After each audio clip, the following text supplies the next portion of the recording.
আসসালামু আলাইকুম রহমতুল্লাহি ওয়া বারাকাতুহু। সম্মানিত দর্শক, জামাত নিয়ে নানা রকম কল্পকাহিনী, রীতিমতো জামাত বিরোধী যারা শক্তি তাদের ভিতরে আতঙ্ক ছড়াচ্ছে। জামাত সব পারে, জামাত অদ্ভুত সব কৌশল করতে পারে এবং সেই সকল কৌশল বাস্তবায়ন করার জন্য তাদের যাবতীয় মেশিনারিজ আছে, তাদের টাকা আছে, লোক আছে, জনবল আছে।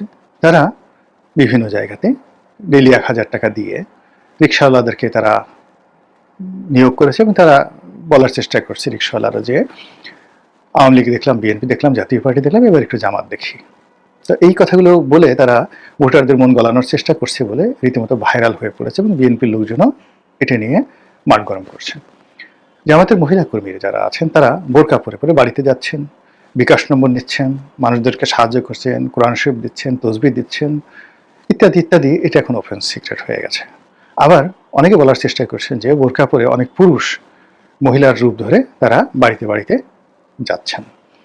অনেকে বলার চেষ্টা করছেন যে জামাত ২ কোটি বোরকা বানিয়ে ফেলেছে ভোটের দিন কাজ করার জন্য। সত্য মিথ্যা ডাজ নট ম্যাটার, কিন্তু এই গল্পগুলো সিরিয়াসলি চলছে এবং এগুলো করে অনেকে বলার চেষ্টা করছে যে জামাত মূলত ১৭০টি আসনে নিশ্চিত বিজয়ের জন্য একটা ছক তৈরি করেছে, মাস্টার প্ল্যান।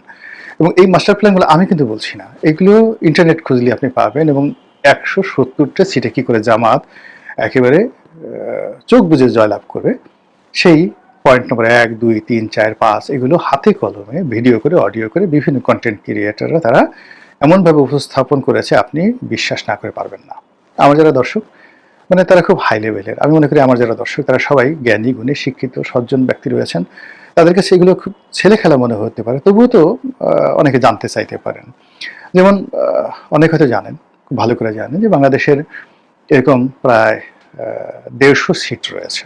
১৫০ সিট রয়েছে, ১৫০টি সিট রয়েছে যেখানে প্রতিপক্ষের সাথে ভোটের ব্যবধান থাকে। জয় পরাজয়ের ক্ষেত্রে ভোটের ব্যবধান থেকে ৫,০০০ থেকে ১০,০০০।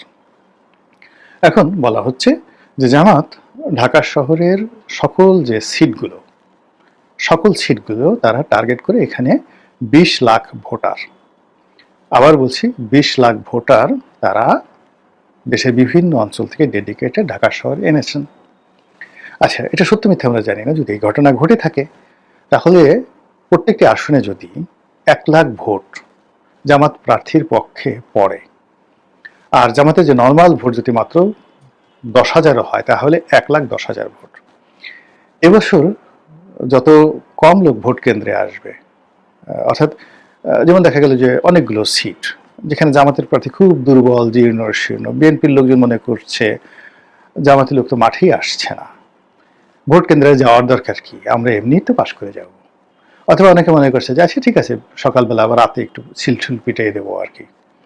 কিন্তু প্রতিটা কেন্দ্রে যদি সেই যে কটি সংসদীয় আসন আছে যে আমাদের ডেডিকেটেড ৫০০ করে লোক থাকে, জাস্ট 500 লোক, তাহলে এই যারা বিএনপির লোকজন মনে করছেন যে রাতে একটু সিলঠিল পিটিয়ে আসবেন, সেটা তো সম্ভব হবে না। গেল ১। ২ নম্বর হলো যে ওই যে তারা যেহেতু মাঠে জামাতের প্রার্থীদেরকে দেখছে না এবং বিএনপির প্রার্থীরা এককভাবে ঘুরে বেড়াচ্ছেন, কাজেই তারা বিজয়ের ব্যাপারে নিশ্চিত। এবং ভোটাররা, বিএনপি যারা ভোটাররা, তারা মনে করবেন ওই আওয়ামী লীগ জমানার মতো ভোট দিলেই বা কি না দিলেই কি আমাদের প্রার্থী তো এমনি জয়লাভ করবে।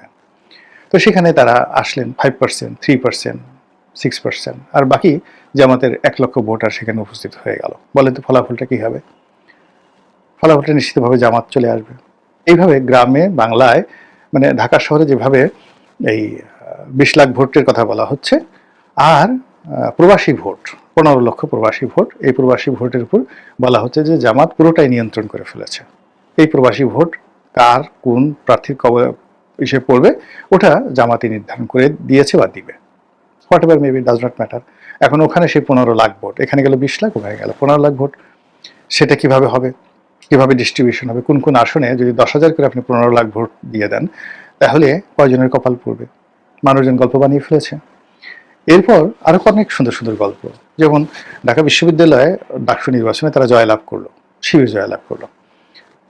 সবার অভিযোগ ছিল, প্রধান অভিযোগ ছিল যে ব্যালট পেপার, ঢাকা বিশ্ববিদ্যালয়ের ছাত্র সংসদ নির্বাচনে যে ব্যালট পেপার, এটি জামাত আগেই ডুপ্লিকেট কপি নীলক্ষেত থেকে তারা ছাপিয়ে রেখেছিল এবং সেখানে প্রার্থীর পক্ষে ভোট দিয়ে তারা আগেই ব্যালটে এটা সিল মেরে ব্যালট বাক্সে ভরে রেখেছিল বা ভরে দিয়েছে।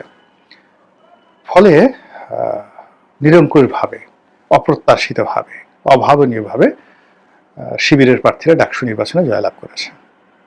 একই কাণ্ড ঘটেছে জাহাঙ্গীরনগর বিশ্ববিদ্যালয়, এমন প্রচার প্রোপাগান্ডা চালাচ্ছে বিএনপি যারা লোকজন আছে। তো সেটারই ধারাবাহিকতায় এখন বলার চেষ্টা করছে যে এই যে ব্যালট পেপারগুলো, এই ব্যালট পেপারগুলো আলটিমেটলি জামাত যদি ছাপিয়ে ফেলে নীল ক্ষেতের মতো করে, আমি মানে নিজের কোনো বক্তব্য না, কিন্তু আমি জাস্ট কার্যকরণ বলছি, যদি ছাপিয়ে ফেলে, তারপরে যদি তারা এগুলোতে দাঁড়িপাল্লাতে সিল মেরে থাকে, যদি জামাতের মহিলা যারা কর্মী আছে সারা বাংলাদেশে ধরেন 50 লাখ লোক, 50 লাখ মহিলা তাদের রিক্রুট করা, এত দরকার নেই। আপনি প্রতিটি ভোট কেন্দ্রে যদি এরকম ভাগ করে দেন, 50 লাখই ধরেন সারা বাংলাদেশে, এরকম 50 লাখ মহিলা যারা বোরকা পরে যাবেন, যাদের সকলের কাছে 5টা করে ভোট থাকবে, তাহলে 50 লাখ ইন্টু 5টি করে ব্যালট থাকবে, এবং তাদেরকে ওইভাবে আপনি ঢালাওভাবে তাদেরকে যাকে বলা হয় তল্লাশি করবেন, সিল মারা ব্যালট পেপার উদ্ধার করবেন, ভোট কেন্দ্রিক ওই কাজগুলো করবেন, এগুলো আপনি করতে পারবেন না, প্রেক্ষাপটে তছনছ হয়ে যাবে সেখানে। তো এইভাবে করলে যদি 50 লাখ ভোট ইন্টু 5 কত হলো? 2.5 কোটি ভোট। এখন 2.5 কোটি ভোট যদি কোনো প্রার্থীর পক্ষে পড়ে, সেখানে কি ধরনের একটা রেজাল্ট আসবে? এবং সেই রেজাল্ট অনুযায়ী যদি 170টি আসনে জামাত জয়লাভ করে, কেউ কেউ অবশ্য একটু কমায় দিচ্ছে, বলছে 162টি আসন তারা টার্গেট করে এভাবে আগাচ্ছে, হোয়াটএভার মেবি, তাহলে জামাত সরকার গঠন করে ফেলবে। এবং এই কথা বলে বিএনপির লোকদেরকে যেভাবে ভয় দেখানো হচ্ছে, আর এই কথা বলে জামাতকে যেভাবে একটা সেফ এক্সিট দেওয়া হচ্ছে, তার ফলাফলটা আসলে নির্বাচনের 12 তারিখে কি হবে বলা যাচ্ছে না। তবে ইতিমধ্যে একটা জিনিস লক্ষ্য করছেন আপনারা, এনসিপির যারা নেতৃবৃন্দ রয়েছেন, সেটা নাসিরউদ্দিন পাটোয়ারি, হাসনাত আবদুল্লাহ, তারপরে আসিফ মাহমুদ, সজীব ভুইয়া, যারা এনসিপির এই মুহূর্তে যারা আছে, নাহিদ ইসলাম, তারা সবাই হঠাৎ করে নির্বাচনের শেষ সপ্তাহে এসে তারা অতিরিক্ত বা অতিমাত্রায় আত্মবিশ্বাসী হয়ে পড়েছে। ভেরি সিগনিফিক্যান্ট, অকল্পনীয়। এটা কেন হচ্ছে, কিভাবে হচ্ছে, এইগুলো একটা। 2 নম্বরে যেটা হচ্ছে সেটা হলো যে ডক্টর মোহাম্মদ ইউনূস, আমি হঠাৎ করে দেখলাম যে তথ্য প্রযুক্তি মন্ত্রণালয়ের একটি অনুষ্ঠানে তিনি গেলেন। তিনি গত কয়েক মাস যাবত ভীষণভাবে মানসিকভাবে বিপর্যস্ত ছিলেন, কথাবার্তা তেমন বলেননি, চেহারাটাও নষ্ট হয়ে গিয়েছিল, কারোর সঙ্গে কথাবার্তা বলেননি, এবং বিদেশে অনেক দিন যাবত তিনি যাচ্ছেন না। কিন্তু সাম্প্রতিক সময় তার ভিতরে অতিরিক্ত আত্মবিশ্বাস চলে এসছে, প্রাকৃতিকভাবে তার চেহারা ভালো হয়ে গেছে, এবং তিনি যেভাবে সেখানে গিয়ে বক্তব্য বললেন, যেভাবে বাংলাদেশের সমস্যাগুলো, মানে পুরো আমাদের দেশের যে আমরা প্রতারণার একটা রাজ্য গড়ে তুলেছি, ওটা লং, মানে কোনো রকম স্ক্রিপ্ট ছাড়া বাংলায় সাবলীলভাবে যে দীর্ঘ বক্তৃতা দিলেন, গত 17 মাসে এত সুন্দর বক্তব্য তিনি দিতে পারেননি। চমৎকারভাবে বক্তব্য দিয়েছেন। এরই মধ্যে প্রাথমিক শিক্ষকদের নিয়োগ, এরই মধ্যে চীনের সঙ্গে একটি ড্রোন কারখানা, সামরিক ড্রোন কারখানা স্থাপন করার জন্য চট্টগ্রামে একটি ইপিজেড স্থাপন করা, এরপরে চীনের অর্থায়নে উত্তরবঙ্গে একটি বিশাল হাসপাতাল স্থাপন করা, যা কিনা ভারত মনে করছে এখানে এই হাসপাতালের আড়ালে চীন মূলত এখানে তাদের সামরিক যন্ত্রপাতি স্থাপন করবে, এবং এই সকল সামরিক যন্ত্রপাতি দিয়ে ইজিলি শিলিগুড়ি করিডর থেকে শুরু করে সেই উত্তরবঙ্গ রিলেটেড ভারতের যে সকল রাজ্য রয়েছে, সব রাজ্যের উপর চীন নজরদারি করতে পারবে। অন্যদিকে চট্টগ্রামের যে অঞ্চলটিকে সেই সামরিক কারখানা রূপে ঘোষণা করা হয়েছে, সেটি মূলত ভারতকে দেওয়া হয়েছিল, ভারতকে সেখান থেকে বাদ দিয়ে চীনকে সেটা দেওয়া হলো। এই সময়টিতে হঠাৎ করে এসে উনি যে ঘুরে দাঁড়ালেন, একেবারে নির্বাচনের আজকের আমি ভিডিওটি যখন করছি তখন 29 তারিখ, জানুয়ারি মাসের 29 তারিখ, এই সময়টিতে এসে যেভাবে সরকার ঘুরে দাঁড়িয়েছে, যেভাবে জামাতের আসন নিয়ে কথাবার্তা বলা হচ্ছে, এবং এর বিপরীতে বিএনপির যে নড়াচড়া, এটা কমে যাচ্ছে। বিএনপির নেতা সম্পর্কে নানা রকম নেতিবাচক ছোটোখাটো যে ঘটনা, সেই ঘটনাগুলোকে পাহাড়ের মতো বড় করে যেভাবে প্রচার করা হচ্ছে, তিনি তার ছাত্রদলের সভাপতি, তার দলের মানে বিএনপির অঙ্গ সংগঠন ছাত্রদলের সভাপতি রাকিবকে তিনি কেন তার পায়ের কাছে বসতে দেননি বা মঞ্চ থেকে সামনে নামে পা ঝুলিয়ে বসতে বলেছেন, এটা নিয়ে তর্ক বিতর্ক হচ্ছে, মানে রাকিবের জন্য। তারপরে সেখানে আবার শিবিরের সভাপতিকে গোলাম পরওয়ার কিভাবে পাশে বসিয়ে রাজার মতো সম্মান করেছেন, কোথায় জামাত আর কোথায় সেই বিএনপি, দেখো দেখো দেখো, সারা জীবন বিএনপি করে তোমাকে তো এই পায়ের কাছেই থাকতে হবে, দালালি করতে হবে।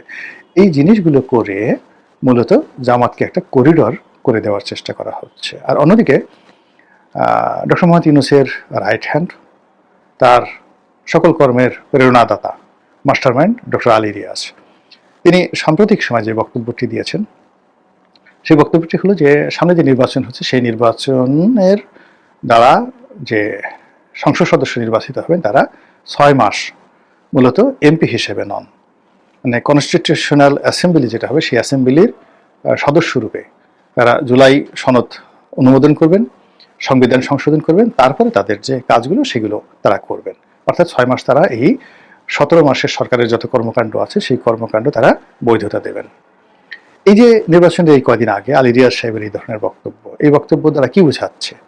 নির্বাচনে যারা লম্ফঝম্প করছেন তারা কি এমপি হিসেবে না এই মেম্বার হিসেবে কাজ করবেন? এবং তারা যদি সরকারের চাহিদা মতো তারা পার্লামেন্টে অধিবেশনে ডেকে তারা যদি সংবিধান সংশোধন না করেন, জুলাই সনদ যদি পাশ না করেন, তো সেক্ষেত্রে সরকার কি করবে? সেক্ষেত্রে সরকার কি নির্বাচন বাতিল করবে?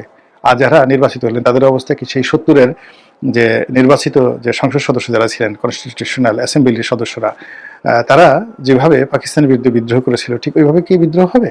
এই সব মিলিয়ে কেমন যেন একটা ছেঁড়া বেড়া হয়ে গেছে সব কিছু। আশা করব, আলো দেখব, ভালো চিন্তা করব, গণতন্ত্রের পথে হাঁটব, এই যে সম্ভাবনাগুলো আছে সেই সম্ভাবনাগুলোর প্রায় সব ক্ষেত্রে একটা করে বড় বড় ডট, বড় বড় প্রশ্নবোধক চিহ্ন পড়ে গেছে। মহান আল্লাহ আমাদের সবাইকে হেদায়েত দান করুন এবং হেফাজত করুন। আসসালামু আলাইকুম ওয়া রাহমাতুল্লাহি ওয়া বারাকাতুহু।